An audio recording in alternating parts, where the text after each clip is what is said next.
ஏற்கனவே அரசின் சார்பில் முழு விளக்கம் கொடுக்கப்பட்டிருக்கின்றன. மாவட்டத்தில் நடந்த நிகழ்வு குறித்து நான் கரூரிலிருந்து முழு விளக்கங்கள் கொடுக்கப்பட்டிருக்கின்றன. விசாரணை சென்று கொண்டு இருக்கின்றன.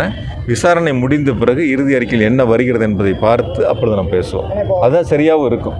ஏன்னா ஒவ்வொரு கருத்துக்கள் ஆனால் பொதுவான ஒரு கருத்து மட்டும் நான் நேற்று கூட ஒரு நண்பர்கிட்ட கேட்டேன், உங்களை போல ஒரு பத்திரிகையாளர் என்கிட்ட கேட்கும்போது கேட்டேன், அரசின் மீது கேட்கக்கூடிய கேள்விகள் அது அந்த இன்னொரு பக்கம் அந்த கேள்வியை திரும்பி போக மாட்டேங்குது அப்படிங்கிறத என்னுடைய கருத்தை நான் அவர்கிட்ட சொன்னேன்.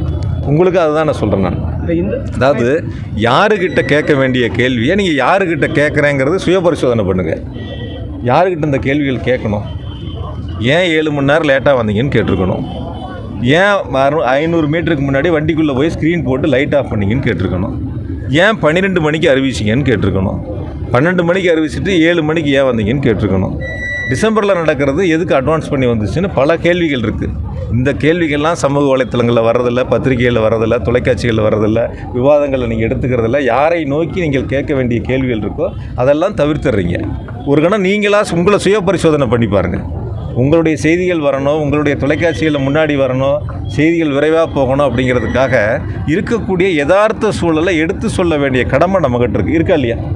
பொறுப்பு நம்மகிட்ட இருக்குது. அந்த பொறுப்பு என்ன நடந்துச்சு, எப்படி நடந்துச்சு, இதில் யாரெல்லாம் இருக்காங்க, யாருக்கு ஒரு கேள்வி என்கிட்ட கேட்டால் எதிர்முகாமில் இன்னொரு கேள்வி கேட்கணும்ல. அந்த கேள்விக்கு அப்புறம் என்கிட்ட பதில் கேட்டால் பரவாயில்ல. ஒரே தரப்பில் உங்களுடைய கேள்விகள் மட்டும் இருக்குது, இன்னொரு தரப்பில் கேள்வியே இல்லாமல் இருக்குது. அதனால தான் நான் ஆரம்பத்திலேயே சொன்னேன், இது கரூர் சம்பவம் சம்மந்தமாக இப்போ எந்த கேள்வியும் வேண்டாம், விசாரணை முடியட்டும், அறிக்கை வந்த பிறகு நம்ம திரும்ப சந்திப்போம்.